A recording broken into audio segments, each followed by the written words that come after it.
I've talked often this morning about the contradictions in Iran, and that's especially true when it comes to women. They are highly educated here and in many cases extremely outspoken, and yet they still don't have equal rights with men.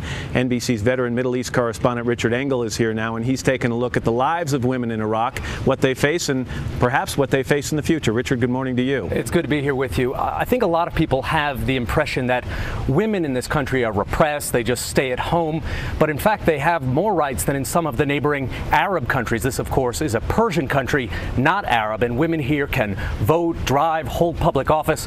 They certainly don't just stay at home. At Fire Station 400 outside Tehran,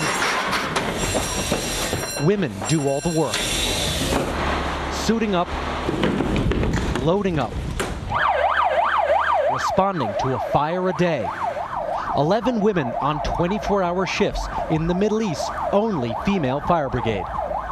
You do everything the same as the men, no difference? Yeah, no difference. In every mission, it's the same as men. Because of this, I think that we are so special, so maybe powerful.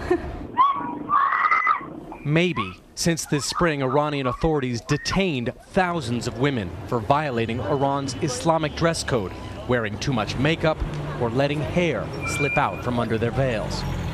But the morality campaign isn't stopping women like 22-year-old Sama Pouria.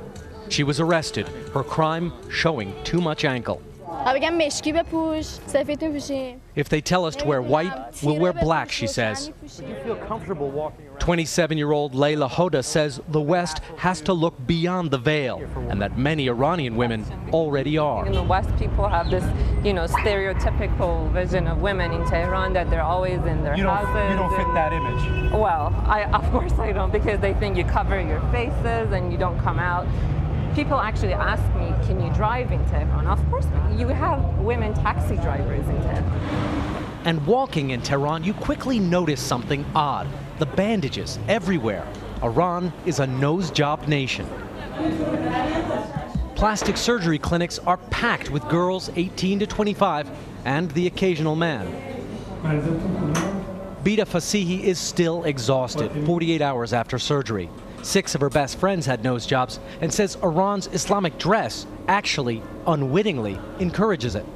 The only part of the body we can show is our face. So the Iranian girls do whatever they can do to make it perfect. But there are still places where women are officially segregated, like on Tehran's public buses, where women, by law, have to sit in the back. Zore Vatanka isn't sitting in the back of any bus. She's Iran's champion rally car driver. Of her last 40 races against men, she's placed in the top 3 every time. When I started this job, she says, the men would laugh at me. They don't laugh anymore. Just one of many women here testing the limits of the Islamic Republic.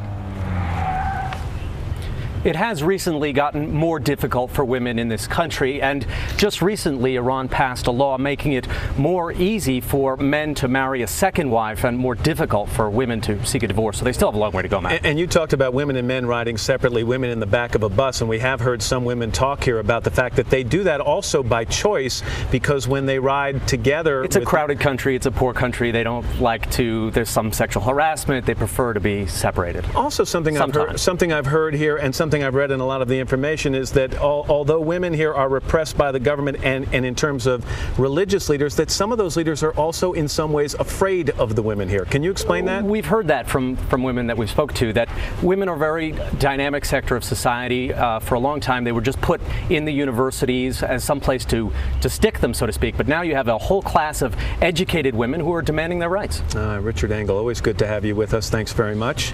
By the way, we thought this was going to be the first day of Ramadan, but there needs to be a moon at night that the Supreme Leader can see. Last night was a moonless night, so Ramadan didn't begin today. They'll try again tonight.